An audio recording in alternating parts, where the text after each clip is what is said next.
your mission, should you choose to accept it. Sound like Edna from Incredibles. No caps, darling, your mission, should you choose to accept it. How you doing, Glasses Are Dirty? Let's talk about one of my favorite franchises, Mission Impossible. It felt like for a while it continued to get better with every movie, but now we've come to the finale. Is there finality in here? Is it the pinnacle of Mission Impossible? And how does this stack up to other great sequels like Fallout, which is one of my favorites ever? This can't all be true. So once again, we've got Ethan Hunt, the IMF team that we know and love. They are searching for this terrifying AI known as the Entity that has infiltrated pretty much everything across the world. And it's so crazy how just 2 years later, these two films, Dead Reckoning, Final Reckoning, have more of a realistic feeling than even they did 2 years ago. And I remember watching at the time Dead Reckoning thinking, yeah, this is kind of ominous, but AI, it's not come that far, has it? 2 hours later. Well, we're screwed. And if you remember my review, why would you? I enjoyed Dead Reckoning quite a bit. One of the better action films of that year, and it feels like every year I'm saying this. Tom Cruise knows how to make a movie entertaining, even if the movie's not great. And he's not been in a lot of good, not great movies as of late. And in a franchise that is so consistent with its quality from film to film, and I'm talking most, not all, but almost all of the sequels have worked to some extent. And like I said, they kept getting better over the years, it felt like. Then Dead Reckoning comes out and doesn't quite have or pack the same punch that Fallout did, but it remains in that tier of quality. So the question is, can Final Reckoning live up to the films that came before? And I'll do a ranking here in a couple of days, maybe tomorrow, but I will tell you this, Final Reckoning doesn't quite have the same juice or impact as a Dead Reckoning, definitely as a Fallout, but even some of the sequels that came before, I believe it's missing a bit of juice in the first half. And I say the first half, it's a 3-hour movie almost, like 240-ish, and so the first half is like an hour and 20-something minutes, and it's a lot of exposition. It's a lot of laying the groundwork, setting up where we're going to go inevitably to deliver that sense of finality, which ultimately I believe this movie does, but because it's presenting it in such an obvious fashion, and then hearkening back to the other films in the franchise, not even the last couple of movies. We go back to Mission Impossible 3 in this film. I'm not going to spoil how, but that's one of those where you don't have to go back and rewatch it right before you see this. They give you so much exposition to get you there mentally, but it almost feels like, I don't want to use this word, it almost feels like they're retconning certain elements that made some of the older films really sweet. I don't think they technically are, but it feels that way. And they're doing this thing with some of the older films where I appreciate the homage and the attempt to bring back the nostalgia of the earlier Mission Impossible movies, which Dead Reckoning did for Mission Impossible 1 big time, but they're doubling, maybe even tripling down on that in Final Reckoning. And they keep doing it. And even some of the montages at the beginning of the movie, they keep showing clips of the older movie. You know, when you watch a TV show and it's one of those episodes that just reminisces for the entire 25-minute runtime, and I'm going, can I skip this episode? Because all we're going to do is play old clips. And this movie isn't a clip show, but they do that on occasion. And I'm thinking, I appreciate it, but it's almost unnecessary. And the amount of exposition they have to give us, not only tying into the older films, but some of the new stuff, the new characters that we're worried about in this movie, that's a lot to soak in through the first half of this movie. Thankfully, it's long enough to where you can fit a lot of that in. But did I feel its length? Is that what she said? That's what she said. I've never complained about a Mission Impossible movie being too long until Dead Reckoning. I'm like, yeah, maybe it's like 20 minutes too long, but I don't mind that it's pushing 2:30, almost 3 hours. Final Reckoning is a similar length to the other sequels, some of them, right?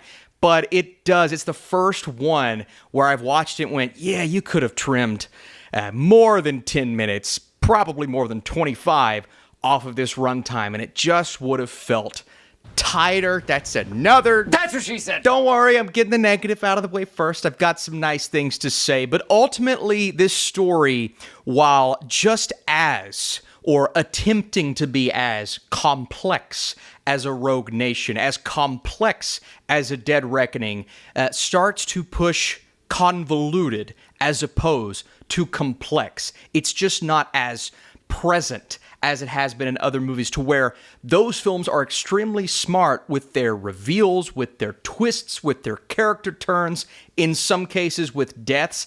And in this movie, even the most pivotal moments I could see coming more so than some of the other Mission Impossible sequels. Now, some of them really hit, especially certain emotional beats that I believe this movie absolutely nails. And so I'm not complaining that they happen. It's more so the build-up being more obvious. They do it a couple times in this film, but it's much more focused on the end game and Ethan's journey and how he feels about his friends/family. And can you trust me? I think that's a big theme of the Final Reckoning, is there going to be a level of trust that can even surpass what the entity is capable of understanding or knowing about. And that's ultimately what this script decides to focus on, which inevitably turns out to be a lot of fun in the final hour of this movie, and that's what we're going to talk about now. I really dug the last act, the last hour, the final few action sequences. A lot of the stunt work happens or goes down in the second half of this movie because a lot of the beginning is kind of building up to that point with so many characters. But then we start to focus in a little bit more on the mission, on the squad that we know and love, and that's when this franchise really shines, man. And what I loved about this final act, and I won't reveal anything, but you've got two major things, actually three. Well, there's a lot going on, but a couple of major things happening. One of those elements is Tom Cruise on a plane doing a big stunt. We've seen a lot of it in the promotional material. On the edge of your seat. It was awesome. But then we go to the other big storyline happening, and that was just as riveting because the stakes in this film are amplified like to a gajillion. If they ever somehow pull off another movie in this franchise, they can't go bigger than what they did, so they're just going to have to go smaller. And smaller is better, okay? What do you mean by that? Christopher McQuarrie, just perfect for this franchise. And I know a lot of people will watch this and come out thinking, yeah, it was really jumbled. And it kind of is. But at the same time, he knows how to handle the look and feel, incorporating that score, keeping you on the edge of your seat. Even when there is so much exposition on screen, you still care about the characters. And that's something I'll give this movie the benefit of the doubt, regardless of how much I was shrugging and kind of rolling my eyes at moments like, all right, so much going on right now. Let's focus in, guys, all right? Y'all need to relax. Daddy, chill. I'm still thinking about how much I love the cast. Tom Cruise, great. Hayley Atwell, a lesser role than Dead Reckoning, but she fits the team oh so perfectly, like a glove. Like a glove.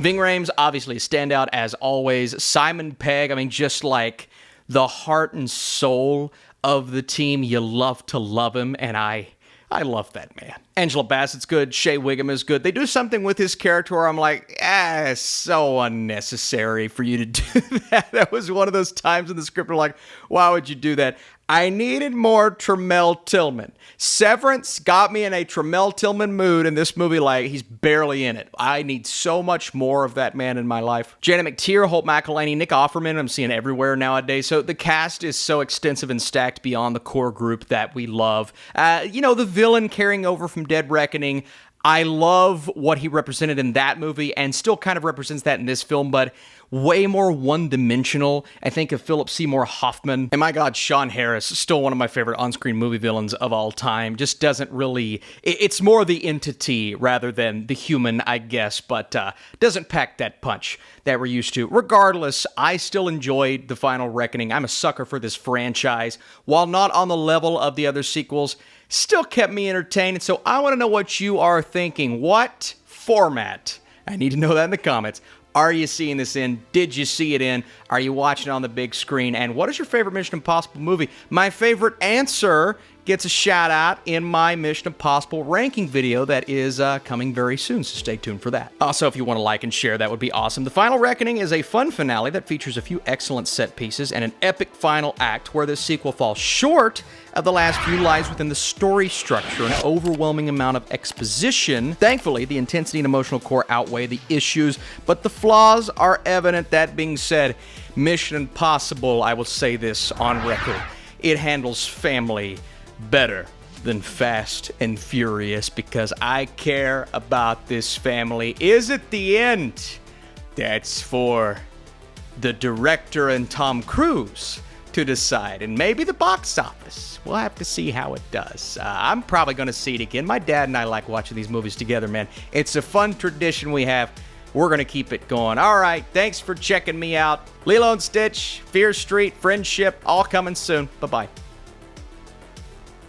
Y'all like my shirt? It's from Kentucky.